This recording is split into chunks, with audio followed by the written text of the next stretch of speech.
اردن اور قطر نے واضح کیا ہے کہ وہ اپنے شامی بھائیوں کے ساتھ کھڑے ہیں اور شام کی تعمیر نو میں مدد کے لیے تیار ہیں۔ اردن کے وزیر خارجہ ایمن الصفدی نے دمشق میں شام کے نئے رہنما بیت التحریر شام کے سربراہ ابو محمد الجولانی سے ملاقات کی۔ اس موقع پر ایمن الصفدی نے کہا کہ وہ ایک مستحکم اور محفوظ شام چاہتے ہیں جو شامی عوام کی امنگوں کے مطابق عوام کے حقوق کی ضمانت دے۔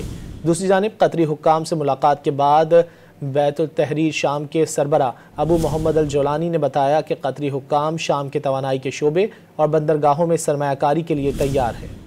اردن اور قطر نے واضح کیا ہے کہ وہ اپنے شامی بھائیوں کے ساتھ کھڑے ہیں اور شام کی تعمیر نو میں مدد کے لیے تیار ہیں۔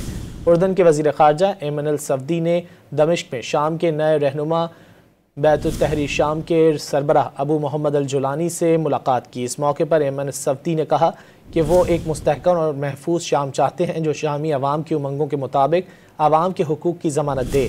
دوسری جانب قطری حکام سے ملاقات کے بعد بیت التحریر شام کے سربراہ ابو محمد الجولانی نے بتایا کہ قطری حکام شام کے توانائی کے شعبے اور بندرگاہوں میں سرمایہ کاری کے لیے تیار ہیں۔